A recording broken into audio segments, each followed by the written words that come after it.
శుక్లాంబరధరం విష్ణుం శశివర్ణం చతుర్భుజం ప్రసన్నవదనం ధ్యాయేత్ సర్వవిఘ్నోపశాంతయే అగజాన పద్మార్కం గజాన మహార్నిజం అనేకదంతం భక్తానాం ఏకదంతముపాస్మహే. ఓం గం గణపతే నమః. ఓం శ్రీ గురుభ్యో నమః. ఓం శ్రీ మాత్రే నమః. మా వీడియో చూస్తున్నటువంటి మీ అందరికీ పేరు పేరున నా హృదయపూర్వక నమస్కారాలు. మనం ఇప్పుడు 1 ఆగస్టు నుండి 31 ఆగస్టు వరకు కూడా మనం ఈ రాశి ఫలాలు తెలుసుకోబోతున్నాం. అందుకంటే ముందర నా పేరు CMA వాడరేవు ఆదినారాయణరావు శర్మ. నా సెల్ నంబర్ 7075389589 7075389589. ఇప్పుడు మనం ధనుర్రాశి, మీ రాశినే గురుడు చూడడం వలన, శుక్రుడు చూడడం వలన చక్కటి సంతోషంగా ఆనందంగా శుభవార్తలు వింటూ డైనమిక్గా ఉంటూ మీరు అనుకున్నటువంటి కోరికలు నెరవేర్చుకుంటూ మంచి మంచి కోరికలు నెరవేర్చుకుంటూ స్పీడ్గా ఉంటారు. ధన విషయంలో ఏమాత్రం ఇబ్బంది పడండి.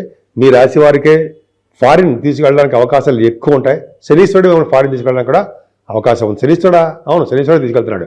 మీకు అవకాశాలు ఎక్కువ ఉన్నాయి. శని ప్రభావం కూడా ఉంది కాబట్టి.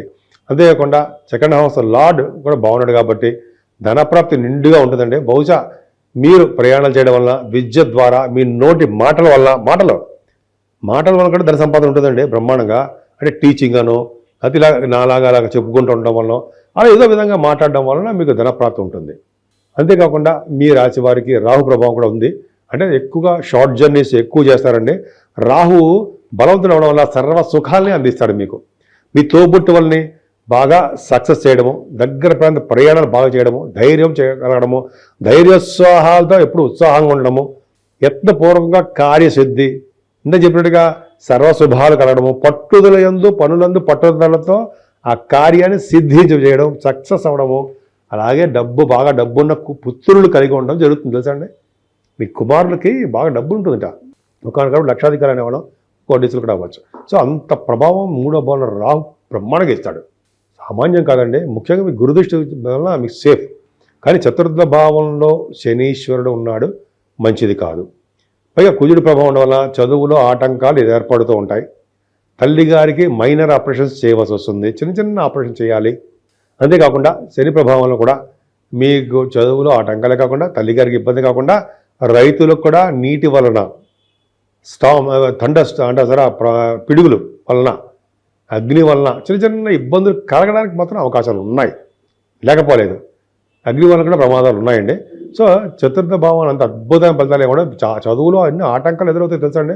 4వ భావంలో 4th హౌస్ లార్డ్ అర్ధాష్టమ శని అంటాం కదా మనం.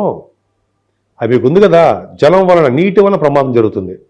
కొంచెం జాగ్రత్తగా ఉండండి. ఏదైనా సంతానం విషయంలో ఏమాత్రం ఇబ్బంది పడరు. కానీ చిన్న పాయింట్ చెప్పాలి ఏంటంటే, ప్రెగ్నెన్సీ లేడీస్ చెప్తున్నారండి, ఈ నెలలో డెలివరీ ఉండదనుకోండి, ఆగస్టు నెలలో, వాళ్ళకి ఏంటంటే మీ డాక్టర్ సలహాల మేరకు మీకు సిజరీన్ ఆపరేషన్ చేయవలసి వస్తుంది. ఆ ప్రభావం అలా ఉంటుందన్నమాట. సిజరీన్ ఆపరేషన్ చేస్తారు. తల్లి బిడ్డ సేఫ్గా ఉండడానికి అవకాశాలు ఎక్కువ ఉంటాయి. పైగా బ్లడ్ కూడా కనపడము, స్టిచెస్ ఉండడము కొన్ని సందర్భాల్లో ఉంటాయి. ఎందుకంటే అందరికీ చెప్పరండి, కొన్ని రాసుల వాళ్ళకి మాత్రం కొద్దిగా జాగ్రత్త సూచన. అంతేకాకుండా మీ పిల్లలు కూడా దెబ్బలు తగలడము, బోన్స్ విరగడము, చిన్న స్టిచెస్ పడ్డము, లేకపోతే రక్తం కనపడము, చిన్న దెబ్బలు తగులుతాయి. మీరు భయపడాల్సిన అవసరం లేదు.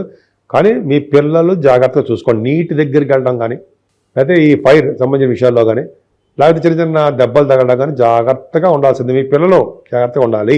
మీరు కూడా సరే. ఈ పక్కన పెడదామండి. ఏదేమైనా వివాహ శుభకార్యాలు చేయడము, శుక్రుడు కూడా 7వ భావంలో కాబట్టి వివాహాలు ఖచ్చితంగా అవుతాయి. మంచి మంచి సంబంధాలు, మీరు కోరుకున్న వరుడు కోరుకున్న వధువు మీ ఇంటికి రావడము జరుగుతుంది.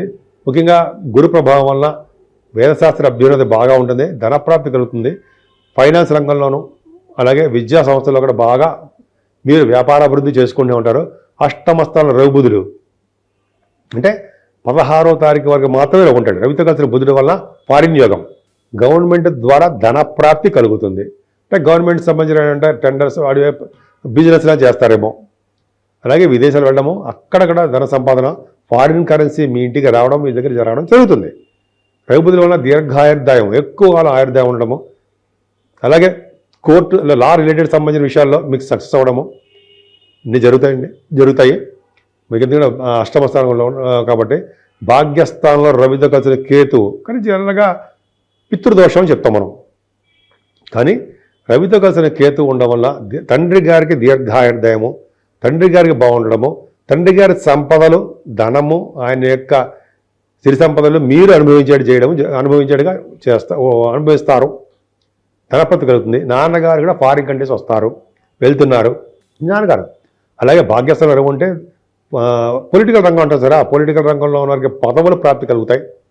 తీర్థయాత్రలు చేస్తారు, ఫారిన్ వెళ్తారు. మీరు ఉన్నతమైన విద్య రీత్యా వెళ్తారండి. మీరు సుబ్రహ్మణ్యేశ్వర ఆలయాలు, సుబ్రహ్మణ్య స్వామి వారి ఆలయాలు, అలాగే రవి సూర్య భగవానికి ఆలయాలు దర్శనాలు బాగా జరగడానికి అవకాశం ఉంది. విష్ణు దర్శనాలు తిరుపతి అవ్వచ్చు, మన వెంకటేశ్వర స్వామి అవ్వచ్చు, స్వామివారు బ్రహ్మాండంగా చేసుకుంటారన్న సందేహం లేదు. కానీ రియల్ ఎస్టేట్ సాఫ్ట్వేర్ రంగ ఉద్యోగస్తులకు మాత్రం చిన్న దెబ్బ తగులుతుంది. అంటే దెబ్బ తగులుతున్న అర్థం ఏంటంటే కుజుడి ప్రభావం వలన మీరు ఉద్యోగం కోసం ప్రయాణాలు చేస్తున్నప్పుడు కబుక్కుని బండి స్కిడ్ అవ్వడమో, అదే దెబ్బలు తగ్గడమో, లేకపోతే చిన్న చిన్న ఇబ్బంది ప్రమాదాలు జరగడానికి అవకాశం. మిమ్మల్ని భయపడుతుంది కాదండి, అసలు నాకు ఏమాత్రం ఇష్టం ఉండదు అలా చెప్పాలంటే. కానీ చెప్పక తప్పట్ల సూచనలు అంతే తప్ప నేను ఏమాత్రం సంతోషించానండి. మీకు దెబ్బలు తగులుతారంటే నేను బాధపడేవాడిని. నేను ముందు నేనే దెబ్బలు తగలకూడదని కోరుకుంటా, తగలవు. సరే, కుజ ప్రభావం వల్ల కొద్దిగా ప్రయాణాలు చేస్తున్నప్పుడు దెబ్బలు తగలడము, లేకపోతే ఉద్యోగాల్లో మీకు ఆటంకాలు కలగడము, నీటి వల్ల ప్రమాదం కలగడము, ఫైర్ సంబంధించిన వాటిలో మీకు కారు కానీ బండి కానీ ఫైర్ సంబంధించిన ఇబ్బందులు గురవుతుంది. మీరు కూడా అగ్ని సంబంధించిన బాధలు కలుగుతాయి. అంతేకాకుండా మీ జనరల్గా ఈ ఉద్యోగాల్లో ఉన్న వారికి చాలా ఇబ్బందులు కలుగుతాయి. రాజకీయ రంగంలో ఉన్న వారికి కూడా కొద్దిగా సంచలన మార్పులు అంటే మార్పులు జరగడానికి అవకాశం ఉంది. ఏదైనా గురుబలం బాగుందండి, మీరు వ్యాపారం చేసుకుంటే ఆ వ్యాపారంలో ధన ప్రాప్తి కలిగి తీరుతుంది, డౌట్ లేదు. ధనం బాగా ఉంటుంది. ఫైనాన్స్ రంగంలోనూ, విద్యా సంస్థల్లోనూ, అలాగే ఆగమ శాస్త్రంలోనూ ఎటువంటి ప్రాబ్లం మంచి ఉద్యోగాలు వ్యాపారాలు చేసినా సక్సెస్ అవుతారు. ఏదైనా ఇది మాసం అంతా శ్రావణ మాసం. అమ్మవారిని లక్ష్మీ అమ్మవారిని పూజించడం వల్ల, కలువ పువ్వులతో పూజించడం వల్ల చక్కటి ధనప్రాప్తి కలుగుతుందండి. ముఖ్యంగా మనకి శ్రావణ మాసంలో వరలక్ష్మి శుక్రవారం ఉంటాం, 8వ తారీఖునే చాలా పవరు. 9వ తారీఖు 9థనేమో మనకి పౌర్ణమి, జంజాల పౌర్ణమి. అంటే మనకి పౌర్ణమి అంటే చాలా పవర్ఫుల్ అండి. జంజాల పౌర్ణమి అంటాం, రాఖీ పౌర్ణమి అంటాం. చాలా సుఖ సంతోషాలతో, చాలా ఆనందోత్సవాలతో చేసుకునే పండుగలు ఇవి. సోదరములను కలిసి జరుపుకునే పండుగ కూడా ఇదే. అద్భుతం. అంతేకాకుండా 27వ తారీఖు మనకు భాద్రపద మాసం వస్తుంది. 25 కాదు, 24 నుంచి 24ని. అక్కడి నుంచి మనకి 27వ తారీఖు వినాయక చవితి అంటాం. అలాగా మన పండగ వాతావరణం చాలా మనకి సిద్ధిస్తుంది. వాతావరణంతో కూడా పండగ వాతావరణమే. కాబట్టి మీరు అత్యంత జాగ్రత్తగా, ప్రతి నిమిషం కూడా జాగ్రత్తగా ఉంటూ భగవద్ ధ్యానంలో భగవంతుడు కాపాడుతాడు మనల్ని. శివాభిషేకాలు చేసుకుంటూ ఉంటే చక్కటి ఫలితాలు మీకు ఉండి తీరుతాయి. మనం పరిహారాల గురించి చెప్పుకుందాం. చిన్నపాటి పరిహారాలు చెప్పుకుందాం. ఏదేమైనా 12 రాశుల వారికి, అంటే మేషరాశి నుంచి మీనరాశి వారి వరకు కూడా 12 రాశి వారికి శని కుజుల వలన దోషాలు చాలా ఉన్నాయి. ఈ కారణం వలన జల ప్రమాదాలు, అగ్ని వలన ప్రమాదాలు, పిడుగు వలన ప్రమాదాలు అలా సంభవించడానికి అవకాశం ఉంది చెప్తున్నా అంతే. దీనివల్ల ఏంటి, మనం జాగ్రత్త పడడం కోసం చెప్తున్నా. మనం ఇలా తప్పించుకోవాలి. ఏం లేదండి, సుబ్రహ్మణ్యేశ్వర స్వామి ఫస్ట్ ఆయన ఆరాధించాలి. సుబ్రహ్మణ్య స్వామిని, వల్లి దేవసేన సత్య సుబ్రహ్మణ్యేశ్వర స్వామికి ఆయనకి ఆవు పాలతోనూ, తేనెతోనూ, విభూతి, గంధం సమర్పించిన వాళ్ళకి బంధాల నుంచి విముక్తి కలిగి వాళ్ళకి బ్రహ్మాండ లోకాలకు వెళ్తారని, మంచి పుణ్యపదం అని చెప్తూ ఉంటాం. అదొక ఫస్ట్ పాయింట్. అలాగే శనీశ్వరుడి యొక్క దోషాలు పోగొట్టుకోవాలండి. మీకు వీలుంటే మందపల్లి వెళ్ళి శనీశ్వర దేవాలయాలు సందర్శించండి. శనీశ్వరుడికి తైలాభిషేకాలు చేసుకోండి, తైలాభిషేకం. అలాగే ఆంజనేయ స్వామిని ఎట్టి పరిస్థితుల్లో వదలకూడదు. ఆంజనేయం మహావీరం అది ఉంది కదా, బ్రహ్మ విష్ణువాత్మకం. ఆ స్వామివారిని ఏ స్తోత్రంతో పూజించినా సరే శనివారం వచ్చే దోషాలు పరిహారం అవుతాయి. శనివారం నియమాలు పెట్టుకోండి, మీకు నియమాల ప్రకారం చేసుకోండి. 11 ప్రదక్షిణాలు ఆంజనేయ వారికి చేయాల్సిందే. దీపం పెట్టుకోండి స్వామివారికి. తమలపాకులతోటి పూజ చేయడము, వడమాలు సమర్పించడం, వస్త్రాలు సమర్పించడం చేయాలి ఆంజనేయ స్వామివారికి. అలాగే అఖండ దీపారాధన వెంకటేశ్వరం గుళ్ళో ధ్వజస్తంభం దగ్గర చిన్న ఉంటుంది మూకుడు, అంటే చిన్న ఒక ఒత్తి వేస్తాం, నిండా నూనె పోస్తాం, నువ్వుల నూనె చేసి మనం దీపారాధన చేయడం వల్ల పుణ్యం లభిస్తుంది. శనీశ్వరం దోషం పోతుంది. శివాభిషేకాలు చేసుకున్న వాళ్ళకి, అంటే అమావాస్య ముందర వచ్చి చతుర్దశి పూట శివాభిషేకాలు చేసుకున్న వారికి అత్యంత అద్భుత ఫలితాలు ఉంటాయి. ఇవన్నీ పక్క పెడితే ఈ కలియుగంలో గౌరీ, దుర్గా అమ్మవారు, నవచండిక వీళ్ళని పూజించడము, అలాగే గణపతి ఆరాధన 27వ తారీఖు నుంచి మనకి గణపతి వస్తున్నాడు కాబట్టి విజయ చవితి ఎప్పుడు కూడా వినాయకుడు పూజించడం కలియుగంలో చేయాల్సిందే. వీళ్ళకి పూజలు చేయాలి. సో ఈ ఏకాష్టం మొత్తం కూడా మనకి అమ్మవారికి ప్రభావం ఉంది కాబట్టి లక్ష్మీ అమ్మవారు స్థిర లక్ష్మిగా మన ఇంట్లో ఉండాలంటే ఫస్ట్ చేయవలసింది కలువ పువ్వులతోటి మారేడు దళాలతోటి అమ్మవారిని పూజించిన వారికి స్థిర లక్ష్మి ఇంట్లో ఉంటుందని శాస్త్రం. అంతేకాకుండా మనకి ఈరోజు ఇందాక ప్రతిసారి చెప్తున్నట్టుగానే 8వ తారీఖుని శ్రావణ మాస శుక్రవారము, అలాగే మంగళవారాలు గౌరీదేవి తల్లి మంగళగౌరి శ్రావణ మాసం ఆవిడ పూజించడం వల్ల అమ్మవారి పూజించడం వల్ల చక్కటి శుభఫలితాలు కలుగుతాయి. అంతేకాకుండా పౌర్ణమి పూట మంచి పనులు చేయాలండి.